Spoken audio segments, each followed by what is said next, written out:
So far and wide, keep Manhattan, just give me that countryside.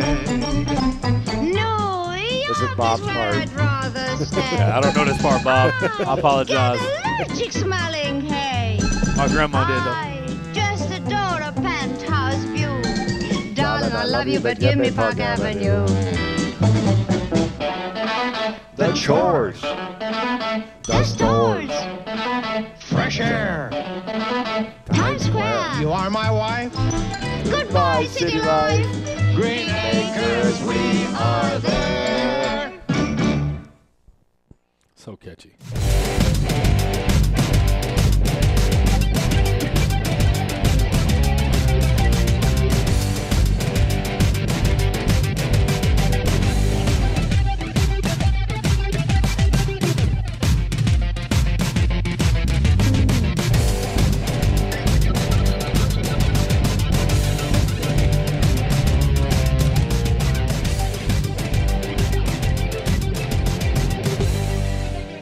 Welcome to Irish Bill's Twist on Sports, Week 5. Let's go. Cuatro? Uno, dos, tres, cuatro. Yeah. For those who are Spanish-speaking population. This Irish Bill was, no, don't adjust your cameras. This is not Seminole Bob. This is Marty filling in for Bob. Yeah. Bob had a PA event out in a big football game out in South Walton this afternoon, or early this evening. Freeport and the middle school out there in South Walton, Emerald Coast Middle School. So, he has to fulfill his commitment. So, it's lucky that we have Marty filling in. Yes. For the elder statesman. But we're big bro. We're here at Culver's in Navarre, about a block and a bridge from beautiful Navarre Beach. Honey and Randy Smith bringing us out here for another year. Thank them, and our prayers continue to be for Randy as he continues his battle, about a 10 to 12 year battle now with cancer. So Randy, our prayers are always with you, and I think we got a good show tonight, Marty. Oh, it's going to be a great show, Bill. Very excited about it. We're prime football season right now, so it's going to be a lot of good conversation. We got tonight. a big matchup. We'll talk about it a little bit later. Milton and Navarre coming up. Santa Rosa County foes getting together. It's always a good game. Yep. And we'll be traveling up 87 up to Milton this Friday afternoon for the game. And you can watch it all live on irishbillsports.com and on YouTube at Irish Bill Sports 944 live 944 on YouTube as well. We've had some great followings this year. And the nice thing is it's free. Nothing. You can go out there and just enjoy the show and enjoy the games, Tuesday and Wednesday night show, and the games on Friday nights. Well, let's go over to the scoreboard from last week. Washington took out Fort Walton Beach in a Thursday night game, the only one, 14-7. Mosley over Navarre, 36-16. That game was much closer than what the score was. Milton in a defensive battle over Tate, 3-0. That's incredible. A fourth quarter field goal was the deciding factor in that one. Choctaw continues their shutout streak of 12 straight quarters without giving up a point. 28-0 over Pine Forest. Crestview down 28-7 on the road at Niceville in the first half and comes back in the second half, shuts out Niceville, and wins 32-28. Bill, that's how you make adjustments. Most definitely. I love what Coach Grant's doing up there at Crestview. Pensacola Catholic takes out Montgomery Catholic in the Battle of Catholic Schools, 17-6. Down in Pensacola, just off of W Street. West Florida over Walton, and a game that I thought would be much closer, but Walton left their offense at home, 35-6 West Florida. Bay remains unbeaten. That's a prize. You know, we were following that preseason game against Niceville. They must not have played much of their starters in that preseason game because it was not close. But they're 4-0. And Childs over Rickards, 37-20. Godby over Sewanee, 36-31.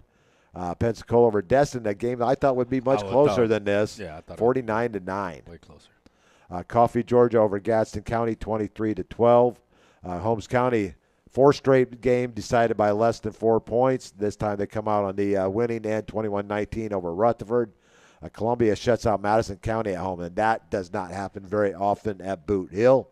9-0 was that score. Taylor County remains unbeaten, 4-0 as they take out North Florida Christian, 42-0.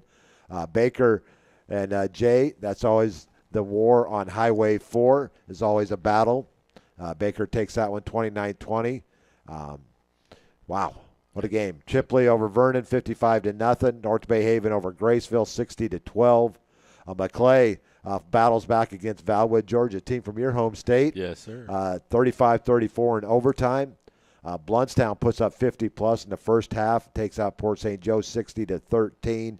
And the highest scoring game of the season, that was over in Freeport. Some fireworks. 46-43 at halftime. There was 60 points scored in the second quarter, 30 by both teams. Man. That's not much defense or that's really good offense, or a combination of both. Well, Freeport for the second straight game is down double digits in the fourth quarter, and their quarterback, Carter Nunes, leads them back for a 71-60 win. That was Cottondale was up 60-50, and Freeport scores the last 21 points in that game. My goodness. 71-60. But our offensive player of the week comes out of that game, and we'll talk about that in a little bit. Liberty County 43-27 over Franklin County. That one got all of us. Everybody that had Franklin County in that one. Osceola Christian over Rocky Bayou 35-26. Trenton over Jefferson County 28-8. South Walton stays unbeaten 3-0. Looking to go on their first road game this week. They take out Arnold 24-6. Northview over Central 42-6. And Mariana, I guess their first one this season over Bozeman 21-7. And the FAMU Sneeze game was canceled. But that was our all contest for last week, and here's our games coming up for this week. Another big slate of games coming up. One Thursday night game, Weewa Hitchka. I love saying Weewa. They're the Gators. The other Gators didn't have much luck last week against South Florida.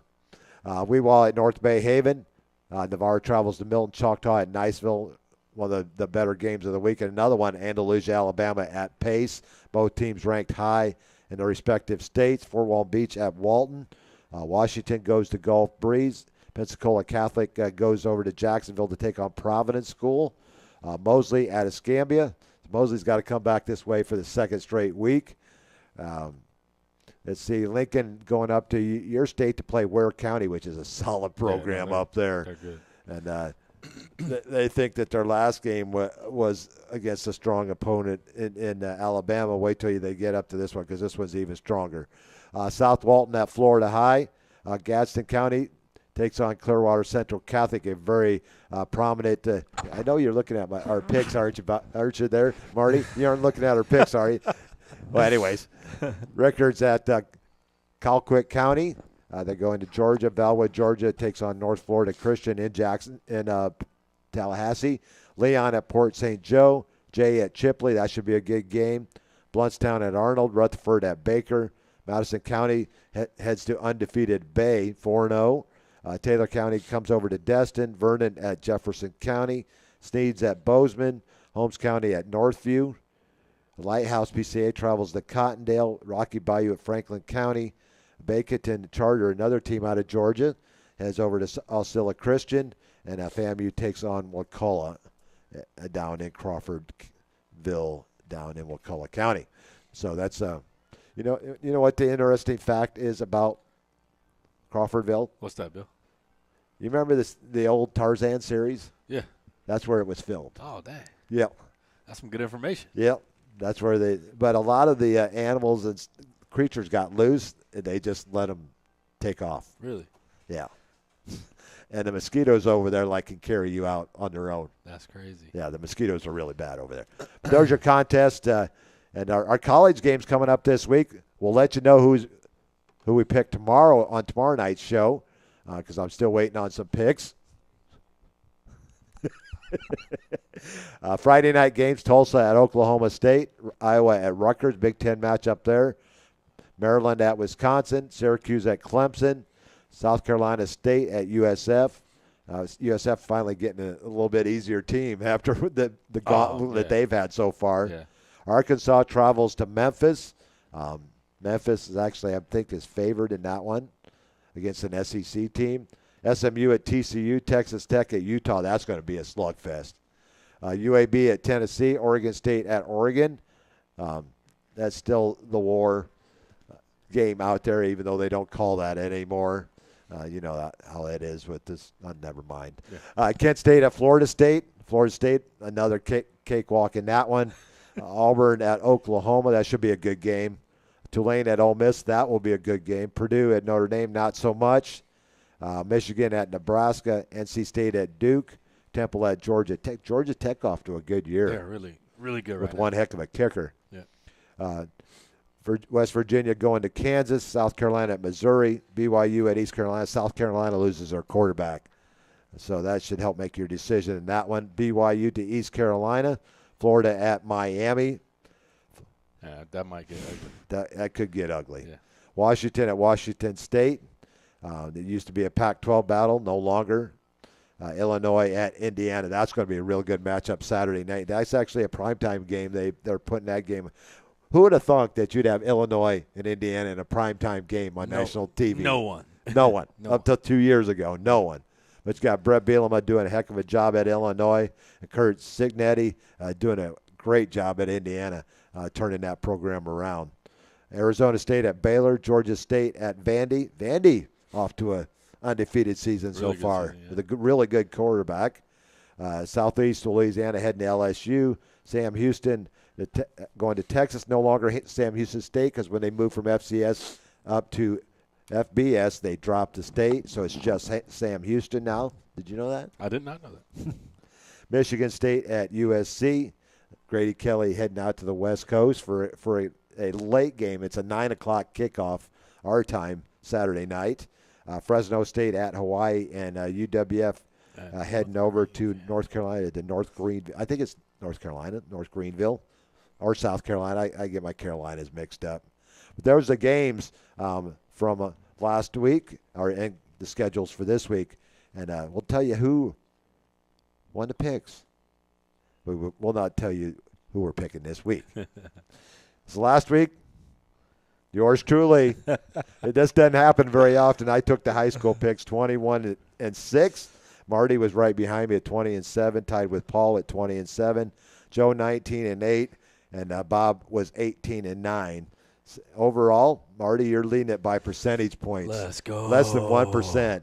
You're at 80.7%. My rookie season. I'm at 80%.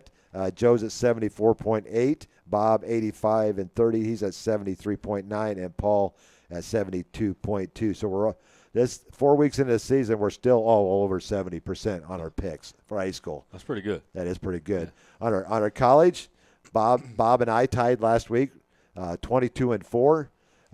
Unfortunately, we all lost the Notre Dame game. I'm still crying over that. No. That was a tough one. Joe 21-5, Paul 21-5. Marty, you had a below Marty standards week, 20-6. A lot of the picks that I had were emotional based. I'm gonna. We've been talking about. I'm gonna veer away from that. Yeah, we've been talking about emotional picks and analytics from now on in college. Yes, indeed. High school, you can kind of go with your heart still if you want to, but college picks, you got to go with the analytics. But anyways, so there's all the games, and we're going to go ahead and now take our first commercial break so you can hear words from our sponsors, Irish Bills and Marty Wilson on Irish Bills Twist on Sports from Culver's in Navarre. We'll be right back. Sometimes all you need to change your life is a sign. Like an actual sign that's like above you. And no, I don't love B-dubs just because I'm a buffalo with wings. Frankly, that's offensive and reductionist. It's like they made beer into a place and gave that place sports and chicken wings. And the people, the best. Marty! You're dead weight! Yeah, this place is kind of like heaven. You know, without needing to get hit by a bus. Let's go, Sports Bar! Great teams have great support. The Navarre Raiders have one of the best support organizations, the Navarre Raider Quarterback Club. All the members see to it that the Raiders have all available necessities to keep the Raiders on track. Well, they're seeing to it that they are properly fed, have good transportation, are making sure that all Raider fans can hear all the exciting Navarre Raider football action. The Navarre Raider Quarterback Club is there to make it happen. Thanks, Navarre Raider Quarterback Club, for your support of your winning Navarre Raiders on IrishBillSports.com. A strong work ethic takes pride in a job well done. This is the kind of person you need. Express Employment Professionals can help because we understand what it takes to hire the right person. It takes real people, real interviews. We find good people, matching the right skills with the right jobs from the production floor to the front office. Express knows jobs. Get to know Express. Go to expresspros.com to find a location near you. Craig Culver of Culver's. Before farm to table, before field to fork, there was just good, wholesome food. Grown by America's farm families, prepared fresh at Culver's, and always served with a smile. We still cook every Butterburger to order using fresh 100% Midwest beef and craft our frozen custard right in the restaurant using family farm fresh dairy. So thank you, farmers. Welcome to Delicious. University Lending Group, located in Harvest Village, is Navarre's local mortgage lender. A buying, building, or refinancing a dream home is in your future. You need to contact University Lending Group. Jennifer Gomes, Stacy Wright, and Sheila Billingham are the loan specialists who have the experience to take you step by step to make your buying, building, or refinancing experiences smooth. So University Lending at 752 Navarre Parkway, Suite 56, or call us at 850-396-0322. The Hustle isn't named after anyone, not after a designer, definitely not after a mythological god. It's not about stripes or ranking or status. The Hustle is real. The Hustle is about you. So keep in mind when you're repping and rocking Hustle Hard USA streetwear, you can tell all the onlookers that this mark, this brand represents your hustle, your grind. You put in that time, that sweat, that pain. Now it's up to you to show them all what you got. Win or lose, the hustle is real. Go to www.hustlehardusa.com and I can guarantee you, you will not be disappointed. Navarre Fitness is where old school meets new.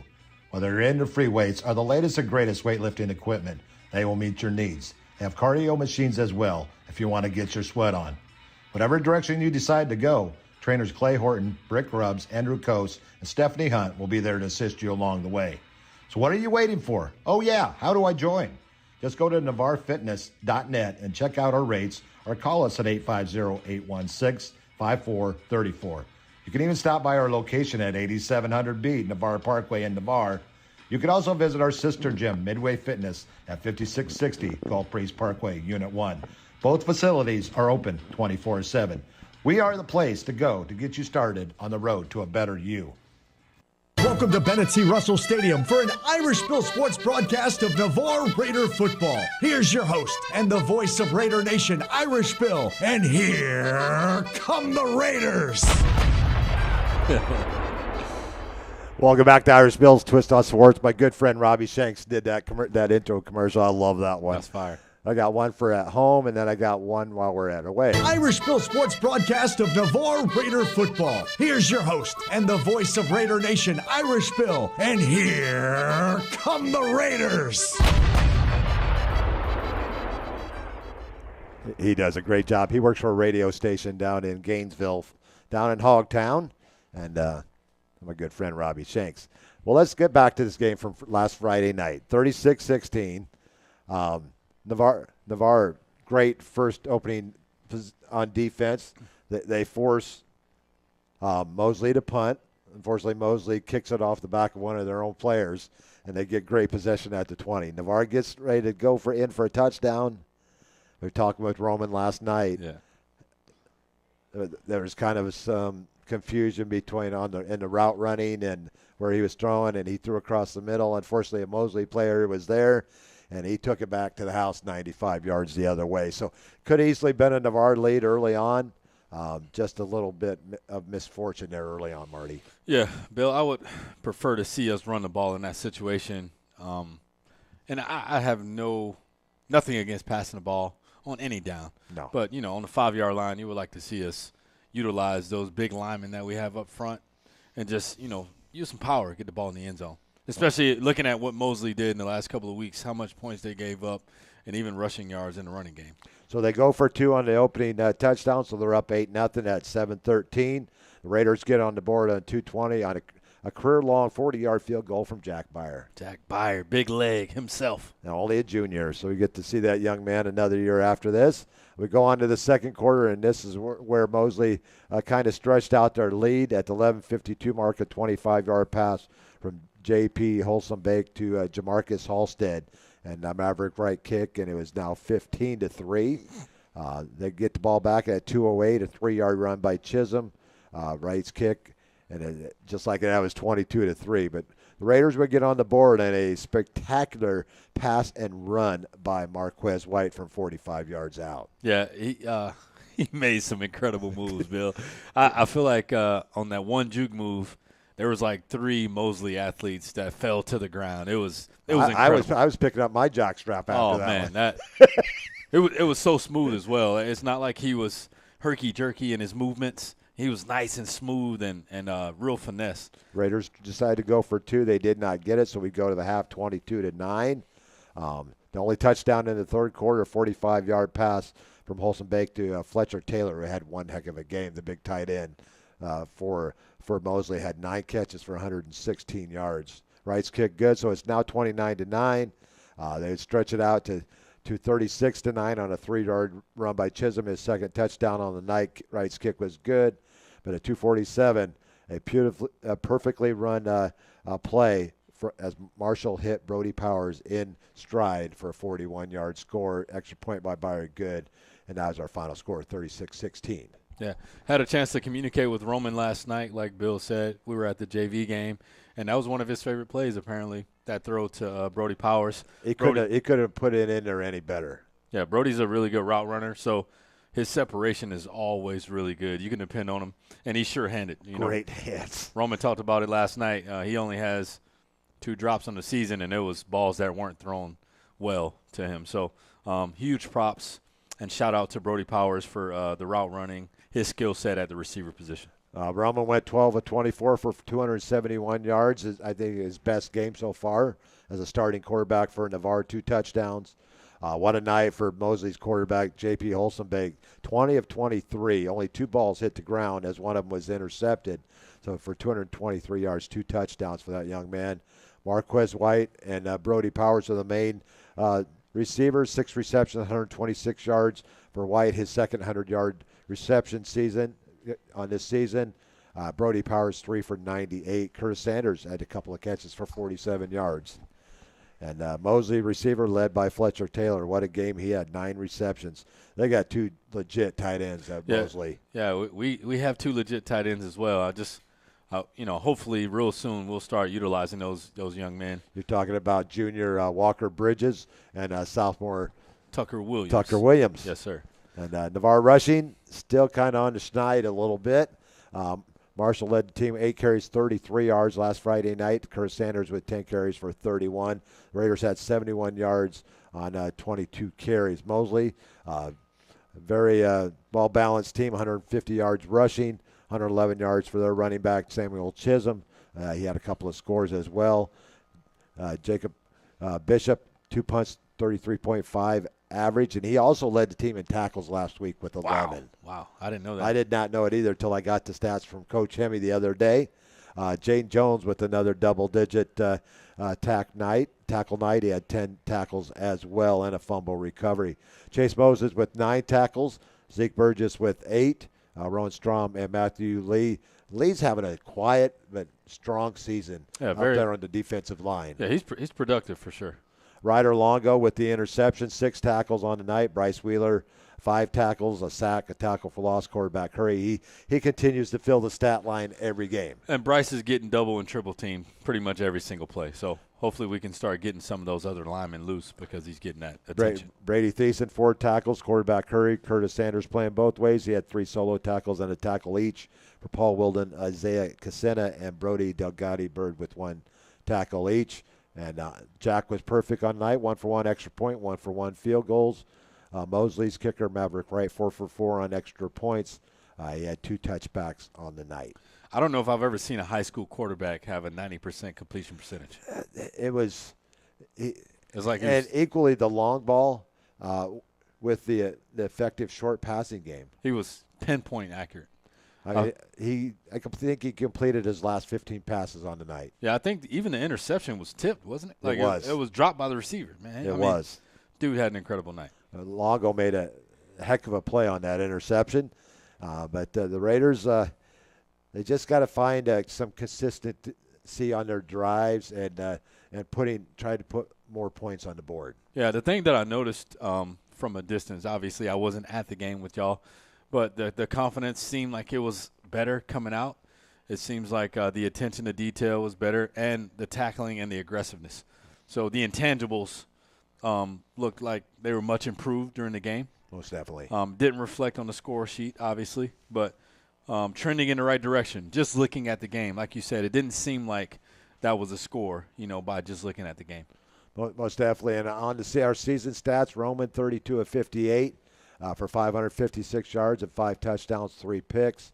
Curtis Sanders leading the rushing attack, 20 carries, 68 yards. And we only have 1 rushing touchdown, and that was by Bryce Wheeler in the Catholic game. Marquez White on the season, 18 receptions, 267 yards. He's averaging 14.8 per catch. Brody Powers, 9 for 221, averaging 24.6 per catch on the season. Curtis with 5 for 66.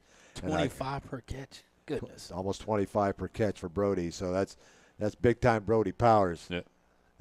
And kickoff returns not getting a whole lot because a lot of the kicks are going in the end zone. We got some really solid kickers in this area. Absolutely. And we haven't had a punt return yet because the other teams haven't been punting a whole lot.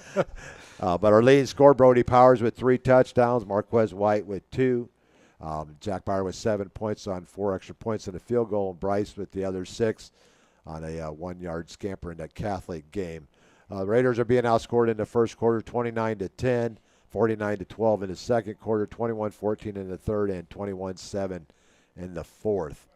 Jacob Bishop averaging 38.8 per punt. Luke Eberhardt filling in nicely. I got to watch him play last night for the JV team. Him and his brother Ben are pretty solid players for the JV team. They're good athletes. And so the Raiders got to get that running game going this Friday night against Milton, since Milton thinks we're running a lot. That is hilarious.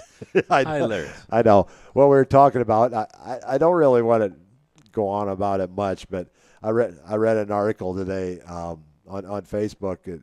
It stated that Milton had to get ready for Navarre's receivers, Logan Pope and I can't remember the guys that haven't even been on the field yet this year. It was like and then Navarre's staunch running game this year in 25. So yeah, it was Pope and Travis Lowe. Hopefully they didn't use that information for the game plan. Yeah, if they did, then they're in for a long. Hopefully for us they did. They're in for a long night. Yeah, for them, not so much. What a great job Milton's doing up there, 4-0 on the season after going 0-10 last year. That was the only time in school history that they did not win a game in a season. How about running Douglas? And their closest game last year was the Navarre game. They had a chance, but big Andre Spence came with the goal line hit, forced a fumble, and the Raiders went on and won that game. But so far on the season, they went to overtime in week 1 against Crestview, 20-19. Took out Pensacola 41-6. Close one against Washington, 14-13, and then last week a 3-0 win over Tate. I saw some points being scored in that game, and there wasn't any. Defensive battle for sure. But So that's all we're going to talk about. The wrap from this week. We got a big game coming up this week. I got to go back here and look at my stats and see the matchup with Milton. They have played 24 times, and Navarre leads the series 15-9. But this is a game it brings a little of Coach Bagley, a Milton grad, so it gives it a little bit more meaning to this game this week. Not a district game, but it's a big game for Coach Bagley. Yeah, it's like a family competition. It's kind of like little bro and big bro out in the backyard having it out, and little bro's trying to beat him, And that's what it feels like with this. Being that Coach Bagley is from Milton, and obviously Ronnie Douglas has a lot of significant ties in the area. So it's going to be fun to see. Oh, and we got to pass on the news. For those of you that don't know, the third Bagley daughter has arrived as of yesterday. Congratulations, Bagley family. To both coaches. And congratulations. The third girl, he goes, that's all I can produce is girls. So when that gets older, it kind of reminds me of the Slaybaugh family with they had 5 girls. Man. And it's like, wow. I couldn't imagine. I think it was 5. In a good way. Yeah, 5. I couldn't imagine in a good way. Yeah, most definitely. Yeah. I guess that's probably why Bill was deployed a lot. but anyway, that's a story for another day. Yeah, that's right. But anyway, so that's a big game for Coach Bagley, and once again, congratulations on your welcoming your new child into the world. But now it's time. Oh, it's that time. You know what I've got to do right here. Drum roll, please. Yeah, I already got it queued up, so here we go. Irishville Panhandle Power Rankings for after Week 3. Choctaw, Tate, Pace, Niceville, Bay, Milton, and Mosley. Your large schools, your small schools. Let's turn that down just a little bit. Your small schools, South Walton, Catholic, Freeport, Walton, Baker, Destin, and Jay. Your offensive player of the week from Northview. Actually, that is not the right one.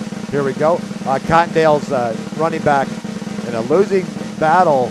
Zacharias Collins totaled 396 yards rushing on 41 carries and found the end zone 4 times on a 71-16 setback to Freeport. Our defensive player of the week from Baker, defensive back Wyatt Strait produced 21 tackles, 12 solo, 9 assists, and a 29-20 win over Jay. And Pensacola Catholic's kicker, punter Keller Brown, we saw him week 1. He's solid. He went 2 for 2 on extra points, hit his only field goal attempt. All 4 of his kickoffs went for touchbacks, and he averaged 43.8 on 4 punts, all 4 inside the 20, and a 17-6 win over Montgomery Catholic. Man, those are our players of the week. Our large schools, Choctaw stays at number 1. Tate actually is going to I changed that back here. Disregard the man behind the curtain. Choctaw number 1. Pace moves up to number 2 even in an open week. Bay at 3. Milton 4. Mosley 5. Tate 6. Niceville drops down to 7 with their loss to Crestview. Our small schools, South Walton Catholic, Freeport, Baker, West Florida moves in. Chipley and Walton. So there you go. Man. And I'll post all the other numbers because we've got a lot of great performances in the Panhandle from here on over to Gadsden County and down to Weewa-Hitchcock and Franklin County and over in that area. We let you know all the athletes that have great nights, and I usually post those come Thursday morning. Yeah, another great week in the Panhandle. Football out here is incredible. I mean, just to mention a couple of the other ones. I mean, South Walton's quarterback J.D. Brown, 23 of 35, 306 yards, 3 touchdowns. Navarre's Roman Marshall, 271, 2 touchdowns. Baker's Justin Baldwin, 265, 3 touchdowns. Freeport's Carter Noons accounted for 7 touchdowns, 11 of 19, 222 yards, 5 touchdowns, and he had 2 touchdown carries as well. So, I mean, just some great – and we talk about Julius Miles every week, don't we? Yeah. This guy, 136 yards on 5 catches last week, 2 touchdowns. He's a machine. And that amazing 71-60 comeback win for Freeport. The running back, Dylan Luthane, 27 carries, 186 yards last week. That was just a slugfest last week. Milton's Mario Hayes with 15 tackles. His partner Aiden Spratt with 13 tackles. Special teams, Freeport's Cullen Green, 8 of 8 on extra points. Mosley's Maverick White, who we got to see last week, 4 for 4. West Florida's Isaiah Roll, 5 for 5 on extra points. Liberty County's Cesar Lopez, 5 for 5. And Choctaw's Kyler Galkowski, he's 4 for 4 on the night as well. So just outstanding performances every week. Yeah, the Milton performances on defense was exceptional because the score was 3-0. So their tackles meant something. It wasn't like it was a receiver that got freed up and they were making a tackle at the sticks. These guys were coming, hard, man. So and we're not even talking about the big man on the BMOC at Milton, Caden Hall, commit to Florida. Florida Gators. And he has been playing lights out. Lights out on offense and at quarterback. Yeah. They've been utilizing him in. Mainly they run a wildcat the whole game. Yes, sir. And then on defensive side of the ball, he's you don't hear his name because they're not throwing to his side. No, they're not. And that's smart. Smart, absolutely. And then, Tate has some of the top receivers in the state, so for them to shut them out was a big deal. Shut them out. Elijah West is having a great year for Tate. Might be the top receiver in the area. And he got shut down. Yeah. And that's the Tate. Caden Hall. Milton defense has just been playing lights out this year, only giving up a little over 9 points a game. But big time shout out to Ronnie Douglas. Santa Rosa County schools together, you could throw all the records out the window. I've seen some crazy games out of some teams that you didn't think would win on any given night, and it's just Santa Rosa with Milton and Gulf Breeze and Pace and Jay. And then now we're going to be adding Soundside next year. Looks like more likely the JV season next year for Soundside in 26.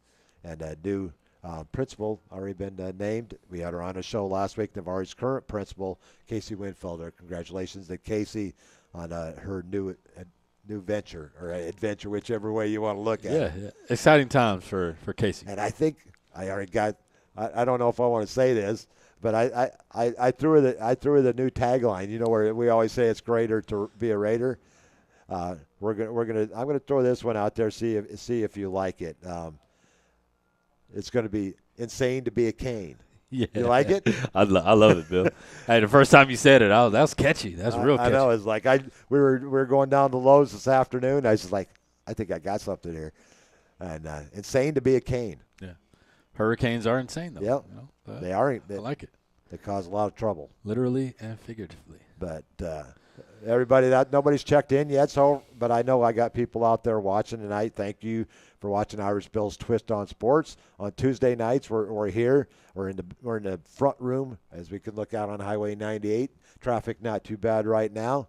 And this is my 9th year and 12th overall doing Irish Bill's Twist on Sports. Yeah, Bill, it's a big deal. We've been communicating about how valuable this show and the broadcast is for the entire area. Looking forward to how much it's going to grow in the near future. And I'm going to throw something out there. I usually throw this out there every year. We don't usually get a whole lot of audience participation here, but if you hear me and Marty on the show tonight, and this not only goes for tonight, but the rest of the year's shows, if you show up, I will buy your dinner at Culver's. So show on up. You get a free meal from Irish Bill. That's a deal you can't turn down. Miss Debbie, I'm going to call you out on that one. You got to come up here and see us. We got Hep Joe checking in. Oh, young Joe Hepler. What's up, brother? Got to meet Joe last week. Yeah. That was a fun class that we did last week over at Gulf Point. Talk a little bit about what's going on over at Gulf Point Latin School. Yeah, right now. So Bill and I and a few more coaches are collaborating over at Damon Wright, Joe Hepler, Clay Embry, Zamir Jones, Brandon Thomas, and Ashley Tomley. Hasn't been over there yet, but she's coming. I haven't seen Ashley. I miss Ashley. Yeah, absolutely. At the right time, everything's going to happen. It's going to take place. But right now, we've transitioned and shifted from Navarre Fitness as our primary location to Gulf Point Latin School as that location, and we're having a lot of fun, y'all. It's really brought the community together as far as like interscholastic type athletic workouts. It's been really, really good. So we're having a lot of fun there. as far as developing physically, mentally, and spiritually for athletes right here in the middle of the Panhandle. Most and definitely. The future's bright. I want to thank Amanda Crumpler, the athletic director over at Gulf Point Latin School, for allowing us to come in there 4 days a week, Tuesday, Wednesday, Thursday in the morning, and in the evening, and mostly all day Saturday. All Saturday. And we had the opportunity to do it all weekend on Saturday and Sunday, but we chose to take the Sunday off. So to observe the Sabbath. Observe the Sabbath. And also we want to make sure the athletes have time to heal and spend family time. There's priorities, student athletes for a reason. So you want to be a student and you want to excel at being a student first, and then, work on being an athlete second. And I can tell you, folks, at 6 a.m. class we have on Tuesday, Wednesday, and Thursday, we have between 50 and 20 athletes ranging from age 12 to, well, actually 8 now that our young ladies back. Yeah. From age 8 to 18. Yeah, and that's just the morning session, y'all. That's just the 6 a.m. 6 to 7 in the morning. Yes. Yeah, so it's the commitment and discipline. I've been impressed ever since we've been working out to get that many young people. If I was their age, I would not be getting up at that time to go work out. I concur. But it's the leadership and the fellowship that's going on there. It's just amazing. They work well together. I mean, all the coaches are amazing. Teaching a lot of good stuff to a lot of good young adults. Yep, and spiritually and energetically, the feeling is off the charts there. You can feel it as soon as you arrive on the campus, and we start collaborating, communicating, and working out together. It's a special movement right now, and we're going to continue it. And hopefully with Soundside opening up, we'll be having some Soundside athletes coming our way as well. Yeah, so communicating with Miss Casey Winfelder, it seems like there's a great possibility of that happening, Bill. And I'm looking forward to it. And big things on the horizon. Casey will go over there in January, so she'll finish up this semester as the Navarre principal, and then she'll go over and start as a new principal at Soundside. A lot of administrative stuff to take care of. She's got to hire a staff first. She's pretty good at that. Oh, yeah. But that's a great opportunity for her and her husband, Charles. So, speaking of new opportunities, I wanted to shout out Go ahead. Coach Clay Embry communicated with the head coach at Lighthouse Christian Academy, football coach Everett Alford. Navarre alum. And Coach Clay, one of our most, I would say, educated coaches and talented coach. He's really good, just well-rounded, so many different ways. But Clay has communicated and collaborated with Everett, and he's going to join the Lighthouse Christian Academy staff as a strength and conditioning coach. So very excited for Clay Embry, and that's the first of many, of coaches that we're going to help elevate out here. Clay comes in a little gruff in the morning, but once he gets going, he's fine. Yeah. He's probably waiting for his coffee to kick in. But no, he does a great job over there with our young student athletes over there at Gulf Point Latin. Very inspirational. What I like is it's only 2 miles from my house. No, it is. So I get up. I walked the 2 miles, in which you crushed my time today. No. Don't let him fool you. No, we just my best time going in today, I walked out 2 miles in just under 36 minutes. Well, this morning I did it in 33 minutes, and with a little. It's a little dark on 399. Yeah. So I had a meeting with the ground about 200 yards into my walk. Rolled right in the grass. Remember that stop, drop, and roll? Yeah. I remember that. So I don't put my hands down. You just roll. Yeah. Anyways, I got right back up, laughed at myself for a couple seconds, then got back on and finished my walk down to open up everything and get us ready for our 6 a.m. class. Y'all, Bill looks like a running back right now, so a fall is not bad for him. I'm surprising myself a little bit with the athleticism, with the running this morning, and because I haven't ran like that in a long, long time because of my knee. Yeah, you look like you were running track this morning, bud. I was proud of you. Got to get my balance back a little bit. I almost fell once there too. But anyways, we're glad that you're watching the show tonight. Let's talk about our former Navarre Raiders and where they're at now. Michael Carter is with Arizona in his 5th season, which is huge because 5 seasons in the NFL, you now get a pension. Yeah. It used to be 6. They moved it down to 5, I believe, now. So Michael's on the practice squad for the Arizona Cardinals. I'm sure he'll get called up during the season at some point. They're off to a 2-0 start. Yeah, they look pretty good. Their next game is this weekend against Carolina at home. San Francisco 49er defensive lineman Jordan Jefferson, he's in his second year. They're off to a 2-0 start, but that's not surprising for the 49ers. No, it's not. They got a stout defense. That to do. So I don't think he's gotten into a game yet. So he was just traded actually, he was waived, I believe, and San Francisco picked him up. And so he hasn't had a chance to switch over to the 49ers defense. So he'll work his way in. Their next game is this week against Arizona. Arizona, like I said. So he'll get to see Michael this weekend. Yeah. Because practice squad players get to travel with the team. Yes, sir. And so they'll get to run into each other this weekend. Yeah, absolutely. And then we got Vegas Knights, Quentin Randolph. What a indoor football league season that young man had. In his fourth year, they went 13-6. They won the IFL's championship, beating Green Bay. Anytime anybody beats a team from Green Bay, I am pleased. Yeah. 64-61. They had a goal line stand at the end of that game to hold on for the victory. Listen to these stats. This is indoor football, a 50-yard field. He had 86 receptions, 1,241 yards, 31 receiving touchdowns, 6 rushing touchdowns, 37 total touchdowns, which is also a team record. What a season that young man had. How an NFL team has not picked this young man up, I don't know. Yeah, I think if that team, if they do have like a ring of honor, he will be in there in the near future. It seems like everything that he touches turns into gold, Bill. At some point, he might even run for mayor of Vegas because they love him out there in Vegas. They do. Q is the man in Vegas. Anyways, let's head on over to East Lansing, Michigan. Michigan State defensive line Grady Kelly continues to be a force on the defensive line for Michigan State. Yeah, he's according to the PFF, he's one of the top defensive tackles in the country. Wow. I think top 5. I think that was a great move for him to move up and get a chance to play all the time in Michigan State. They're heading out to the West Coast this week to take on number 25 USC, who is still behind Notre Dame even though they're undefeated. I always got to get a dig at USC. But he's having a good season. 7 tackled on the season and a half tackle for loss for Michigan State defensive lineman Grady Kelly. University of West Florida, we got 3 of them. We got Devin Wright. We have Tyler Marshall, and we have Vinny Villanova.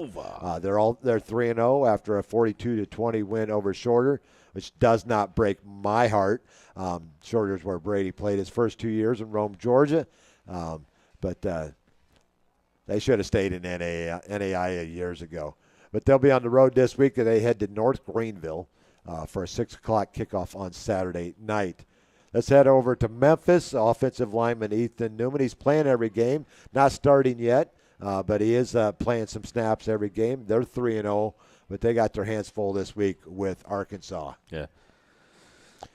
And then the University of Western Michigan wide receiver Terrence Marshall, redshirt freshman.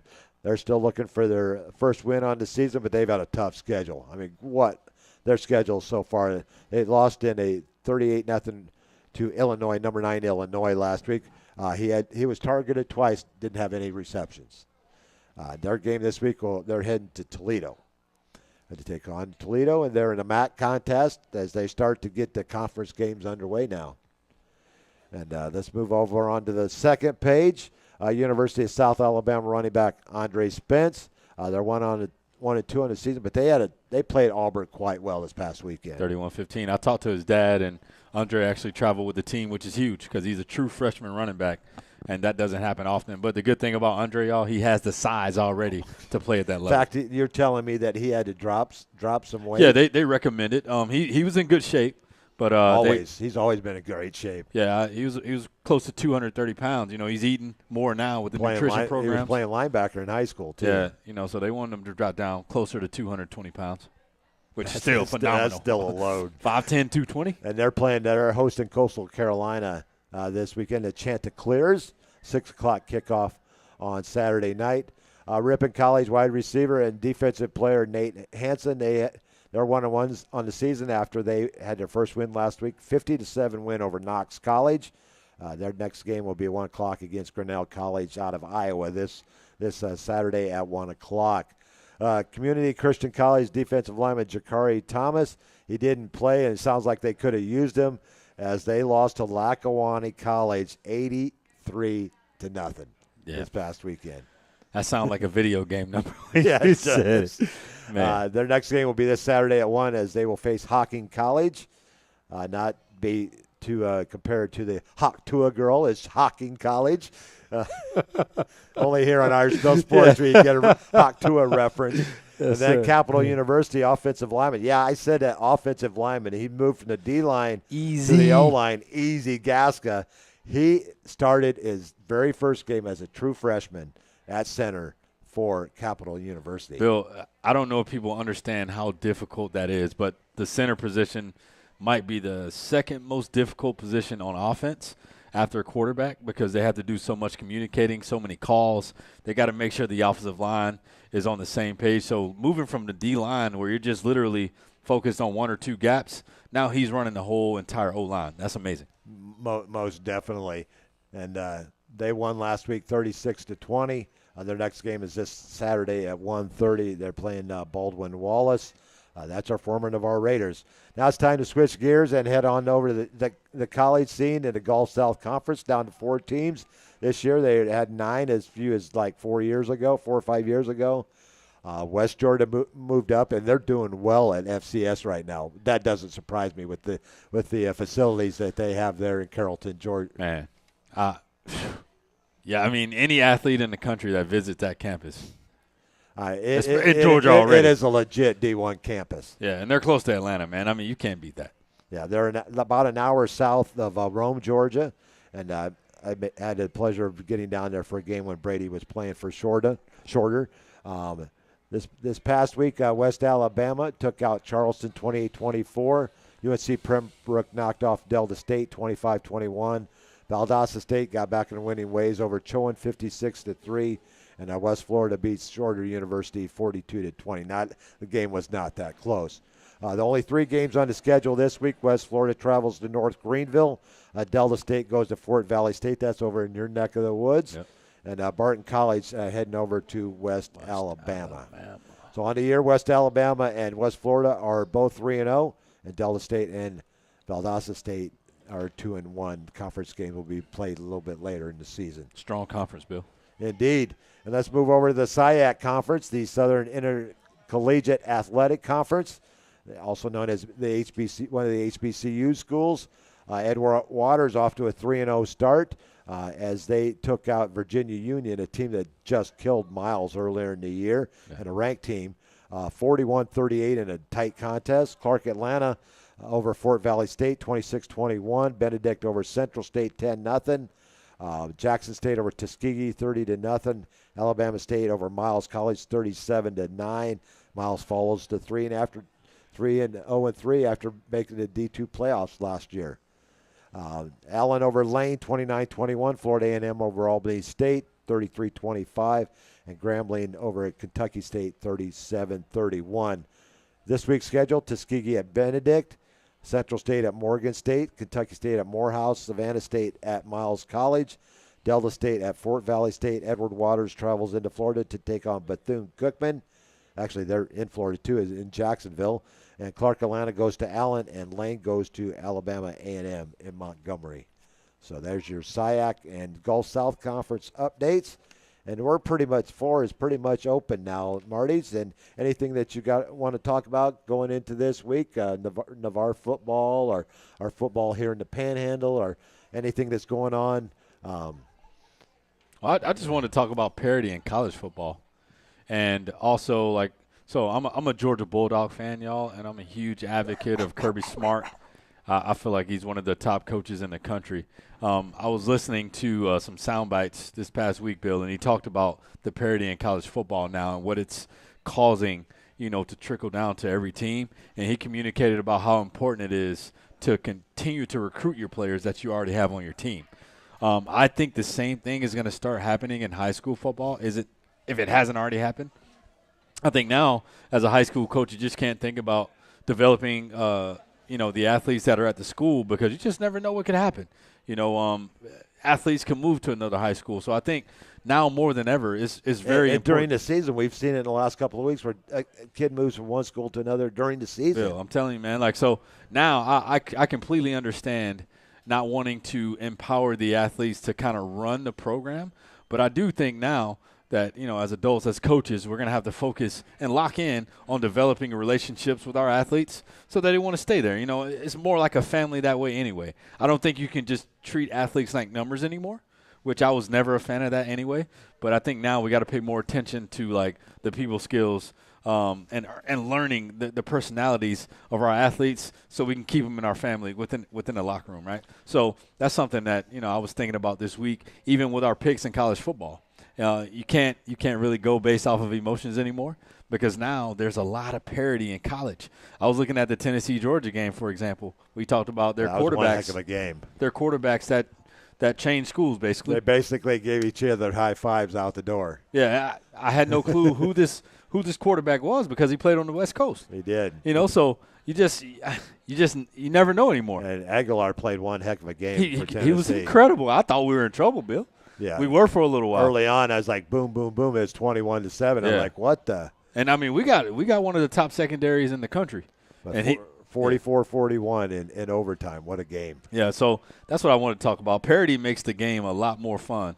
It's way more difficult now to choose who's going to win games in college and high school as well, but also just recognizing now that athletes have a lot of opportunities and that we need to pay attention to them. I'm not saying just hand them everything on a golden platter, but develop the relationships before they get to the school, once they get there, and continue to grow as a team and a family. Most definitely, and we're seeing a couple of games I'll bring up. Troy went into Clemson for a half. They had Clemson down at the half, 16-3. South Alabama goes into Auburn last week, 31-15. I was not expecting that. Tight game. Not expecting that at all. It's just, it's amazing what some of these teams. All you need is a break, and during the game, and that gets the momentum changed. And you're right, the parity is definitely there. And the Aguilar situation, he was at UCLA. Yeah. Nico was at Tennessee. And Nico transferred to UCLA, and when that happened, Aguilar goes, I'm going to Tennessee. So they basically high-fived themselves in the air as they were going a different direction. It's incredible, Bill. Like, you got to scout teams now based off of what their roster looked like, last week and not last year. Last year, talk a little bit about your Bulldogs for a second. Last year, your quarterback gets hurt. Gets hurt, transfers out. So Gunnar Stockton got to come in and get in a couple of games after Carson Beck had left. How do you feel that now he's the man at Georgia? Do you think that 2 or 3 games that he got in last year helped prepare him for this season? I do. I think it gave him some experience from a collegiate standpoint. Obviously, the high school game is different. And even his role in the previous years, practice squad or running the second team, he didn't get a whole lot of reps and a lot of experience. I think him being able to come in and feel what it was like, on that stage to play in a big game really helped him, specifically last week against Tennessee. Like, that was a raucous crowd down in Tennessee. I don't know if you saw that game, but it was – I watched all of it. Brother, it was sold out. And I was not going to miss a snap of that game. That was going to be one of the best games on Saturday this past week. Yeah, it was loud, and like we said, Georgia hit some adversity early. Tennessee scored the first 3 drives, and I think the experience that he had last year, specifically in the playoff games, like versus Notre Dame, he saw some top tier defensive guys in college, and Tennessee has those as well. And I think that was the first time Notre Dame ever beat Georgia. Yeah, no, that's crazy. I'm not rubbing it in. But only 3 games, though, right? We've only played Notre Dame 3 times? like 3 or 4 games. 3 or 4? Yeah. And they've all been close games. They've all been close games. Really, really close games. But, going back to Gunnar Stockton, I think last year that experience helped out a lot as far as being resilient and being able to come back in those times of not desperation, but in the times, where we were facing challenges. So, yes, to answer your question, I think him getting a few games of experience last year towards the end of the season helped out a lot with his mentality and understanding, that the game is not won in the first quarter or the second. It's an entire 4-quarter period, and he played that way. He finished strong. Most definitely, and I'm a fan of Kirby Smart, a product of Bainbridge High School. Yeah, man. My good friend, the Georgia Dog. Yeah. Ed Hare is also a graduate of Bainbridge High School, which is now the coach is former Navarre head coach Jay Walls. I'm going to talk a little bit about that, and just because you're a good coach, that doesn't always guarantee victories. The situations, a lot of people put the blame on the coaching staffs. There's really no blame to be had. Talent changes from year to year. You have really good players to not as good players. Not saying they're bad players. There's a different in talent level, and we've seen some great talent at Navarre over the last 15 years. I mean, it's been amazing, some of the talent that we've had come through here. Jay Walls goes to Bainbridge. He goes 1-9 in his first year. I think he's 0-4 or 0-5 this year. Does that mean that Jay Walls is not a good coach? That's the most incorrect statement ever. Yeah. Coach Jay Walls is an outstanding coach. Yeah. It's just the situations that you go into are different, and you just got to adjust with the talent that you do have. That you have to adjust to the talent, and I think you have to adapt to the times. Yeah. We communicated earlier about pace and how effective they run the ball right now. Yeah. There's not a lot of teams that are just running the ball all the time. They had 2 games where that one game they didn't even throw a pass. The next game they threw 2. Yeah, Bill, so just think about being a team that faces the spread every single week, and then you go to pace, and they don't pass the ball. No. they don't. They're just going to say, here, we're coming at you, try and stop us. That's exactly what happened with Jay Walls, in my opinion. In Georgia, they're still running the wing T. They're still running the I Bainbridge, they're still running? Well, I don't know specifically at his school, but in the local area, they run the ball a lot. They run the option a lot, Bill. They run RPOs. Right down here, Jay Walls is running the spread. So you go up there, it's an adjustment. So his game plans look different. You know, his ability to diagnose what needs to happen, looks different. Up there, most coaches are, and they get paid really well in Georgia. So they're adapting their systems to players and not having the players adapt to the system. And, Coach Walls is a phenomenal coach. He is. He's a CEO. He's an X and O guy. But he's one that does press upon his system, on his team. So I think there's so many different dynamics to being a good coach, having a good team. And you're right. It's not – you can't just place the blame on one person solely. I think the entire organization has to be on the same page. And when you're blessed, to have top to bottom, good leadership, it definitely reflects in a win column. Yeah, and not every team adapts to a new coach. I mean, Milton's very fortunate right now that they have Ronnie Douglas. I mean, he's turned that program around in year one, but that does not happen all the time. And Coach Bagley is going through the aches and pains of learning how to be still a head coach. He had 19-year assistant. It's not the same. It's not. He was a defensive guy. He's got to rely on his coordinators to do their jobs. So he can't. And he's very focused on staying in the role as a head coach.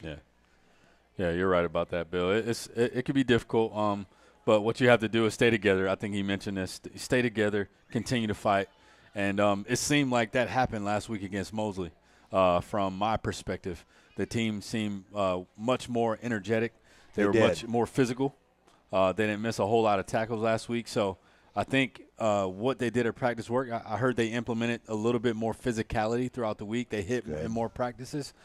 So I think now from an X and O standpoint, we just got to figure out what players we can utilize, to build a game plan around on both sides of the ball, and put the game in the players' hands. I think we got to trust them. You know what? I'm going to give a little bit of a not an analogy, but let's go back to 2024. Navarre was struggling. They lose their first 3 games. They finally get their win against Milton, 15-13 at home. They go at a Tate with a 5-0 record. Navarre's 1-3. Nobody saw Navarre going in and winning that game. Yeah. But they came out with a game plan. They stuck to it. They pulled out a victory on the road. Yeah. Their only district win last year. So that just proves I'm going into this game because what I'm saying is Milton's 4-0. Navarre's been in this situation before. Mm-hmm. But as long as if I can think back, I don't think Navarre has ever started out a season 0-4. They've started out 0-3, so they want to get that monkey off their back. And why not against a Santa Rosa County foe and Milton. It's always tough games when you go either direction, up 85 or down 87. I mean, it's a big time rival. It's a big time rival, and I hope the stands. I hope the Navarre faithful head up 87 and fill the stands. We'll be broadcasting from the visitor side. They actually have a visitor side broadcasting booth over there for us. You're right on top of the field. I'm excited about it. And Milton Field is like no other field that you're going to play on. The curvature of the field, the crown. It is the crown. It's almost like you're literally, the term in football, running downhill. But Navarre faithful, get up there, support your Raiders. They need you there. If you can't make it for whatever reason, make sure that you log on to irishbillsports.com, Irish Bill Sports Live 944 on YouTube. Our Raiders need us. Let's continue to back our Raiders, and I look for great things to finish out this season. Roman Marshall coming into his own at QB, an emerging wide receiver, Marquez White, and Brody Powers having a season as well. Yeah, we do have a lot of talent on our roster. We just got to figure out how to put it all together. Joe Hepler said country air is different from that seaside air. Is that good or bad, Joe? You got to tell me. Should we say that sound side air? You got to tell me, Joe. Is that good or a bad thing? Anyways, thanks for checking in, Joe, tonight. I don't know if Joe's checked in with us before, but if not, welcome. Yeah. Yeah. Hey, Joe, we love you, man. Get out and support the Raiders this Friday night. Whatever we're going to be doing on Friday, put it off till Saturday or Sunday.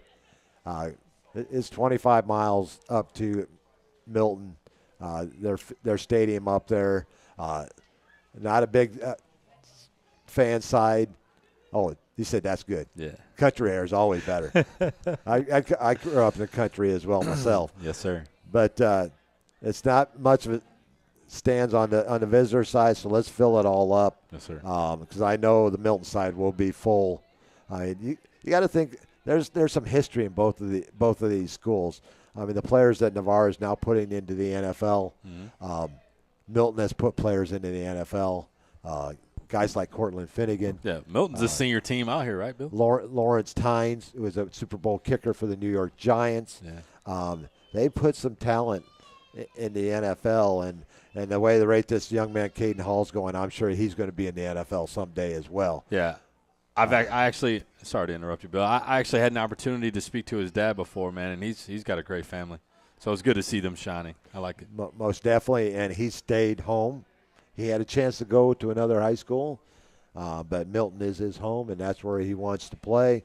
And good to see the young man stay where he has grown up. And that decision has paid off in a big way. Most definitely. He is the man in Milton. He could probably run for mayor right now and get elected.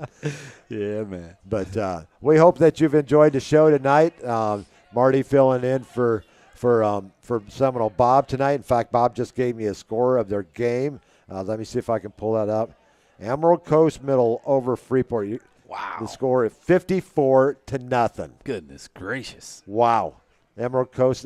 Now I can see why South Walton is starting to tack on the W's every Friday night. Yeah, it's their feeder programs in their middle schools. From what I understand, they're getting developed really well in the middle school, and they're well coached. Most definitely. And if your team isn't playing and you want to travel down the road a little bit, get out and see teams like Freeport, Carter Noons, and the team that they have over there. South Walton, J.D. Brown quarterback. I mean, good things are happening in those two communities. South Walton with their new stadium that just opened. Phil Tiza, the head coach over there for years, doing a great job with South Walton. And Coach Sean Arntz over at Freeport. He's been there for quite a while. He's also their athletic director, doing great things over there. Freeport continues to grow. I mean, they've moved up in classifications up to level 2 now. They were rural a few years ago, and now they're in Class 2A. They keep moving up. So big things not only here in Escambia, Santa Rosa, and Okaloosa, but in our adjoining counties with Walton and Washington County, with Chipley, and over into Bay County with all the Panama City teams as well. Yes, sir. The community is pouring a lot of resources into Freeport. I saw that firsthand. I worked down in Santa Rosa for a little while. I did some Dixie Youth Baseball tournament games over there years ago for Jock Jive, and it's a nice little community, but that was like 10, 12 years ago. But now that community is just booming. It is. Beautiful community at that. And they're putting out a quality product on the football team right now, a team that just won't quit when they get behind. And I was joking with Carter Nunes, their quarterback. I said, now you guys just need to learn how to play a little bit of defense, buddy. He goes, I tried going out on the field, but the coach wouldn't let me.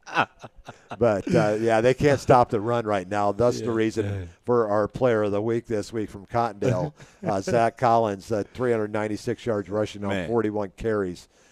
They couldn't get him 4 more yards, Bill. Get him 400. Just 4 more we've yards. had some great small school running backs over here. We had a young man at Baker a few years ago. He's now playing FCS football up in Illinois, Southern Illinois, I believe. Caleb Wagner. Yep, Caleb Wagner. He had incredible athlete. One arm, one full arm, I should say. The other one's about half. Running back. You know how hard that is to carry the ball just one. Bill, he makes it happen. I had an opportunity to watch him play against Lighthouse Christian Academy. Young J.J. Lewis was there at quarterback. And, watching Wagner play was special. I got to watch him play in the state championship game against Hawthorne a few years ago when I was doing a show on 103.7, The Ticket. Mm-hmm. We got over there and got to cover the game. And he was a sophomore at the time. He took that game over. And he scored on a long touchdown run at the end of the first half. Baker went on to win their 5th state title. And Coach Brunson played on the previous 4 in the 80s. They went back to back to back, 4 in a row. How special is that? And then he was the head coach, and he won his one as a head coach as well at Baker. And they're another team that's made adjustments. Running team, now a passing team in Baker. So you can change, and that's what Navarre is trying to do right now as we bring this all the way back around. Navarre's changing up the way that they do things and moving the ball up and down the field. Yeah. I believe in Coach Bagley. I've been liking him for a long time. I believe in this community. I believe in the athletes. I know we can turn it around. Just got to make the decision to get it done.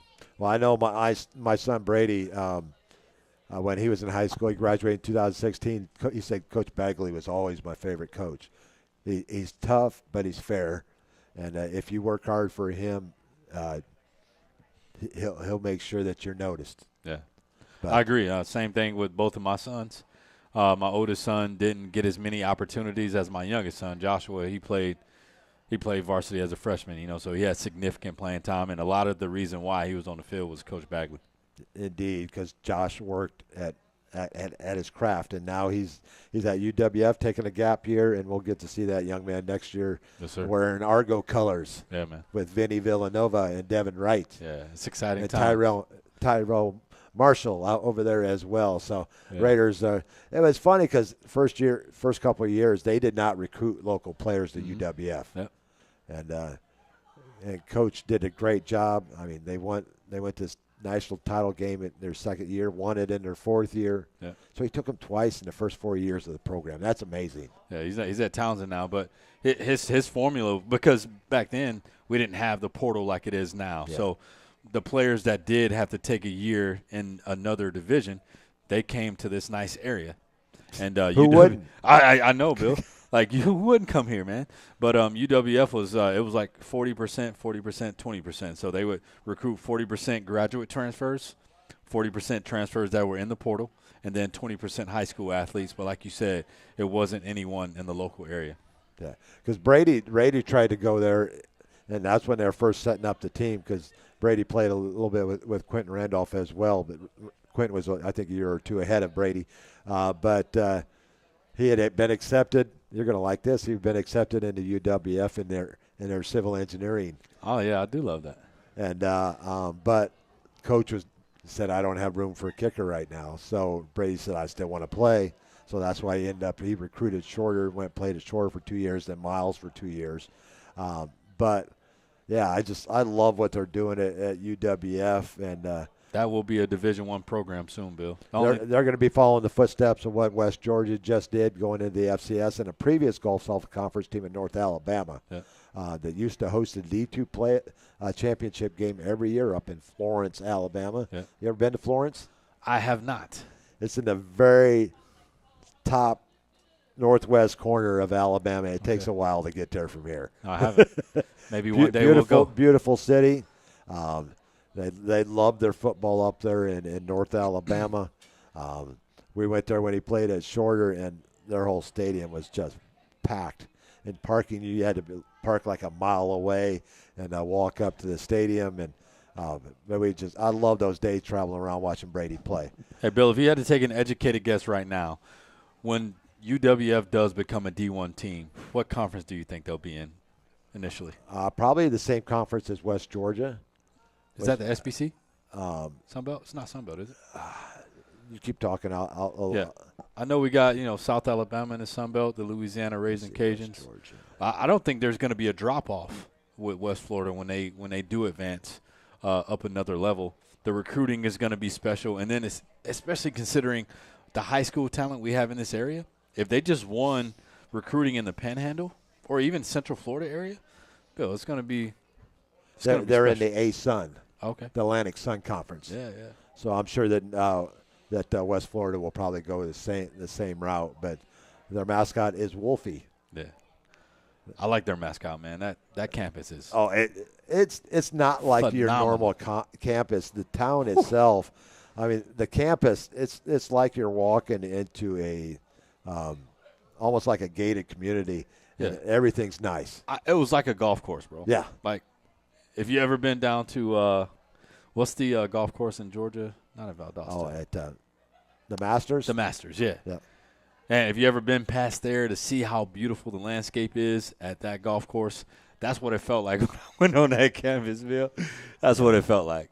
The stadium was brand new. It was good stuff. That's what I missed was traveling around watching Brady play Division II football. It wasn't always peaches and cream. I mean, after knowing 22 start at Miles at Shorter, moving over, then getting 2 conference championships for Miles College, and now on getting his second Masters at Liberty University, and just really proud of that young man, as you are with all 4 of yours. Yeah, I mean, and my daughter Brooke as well. We've both been very blessed to have some great children.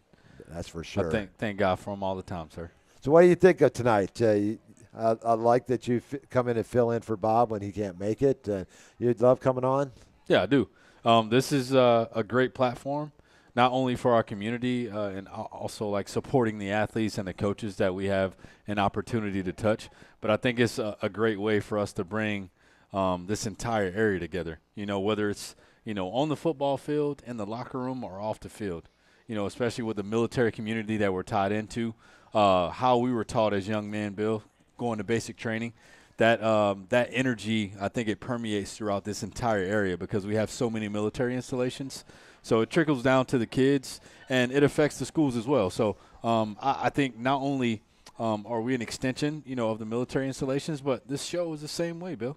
And this platform is great. You use it for the right reasons, and you bring a lot of value to the community. I'm just blessed and thankful to be a part of the team. I can't tell you how lucky I feel. I'm looking back to my days when I was doing an audio show over at the Twist with Derek and Julie Prevet, and 2 of my first guests were none other than Nick Brahms and Michael Carter.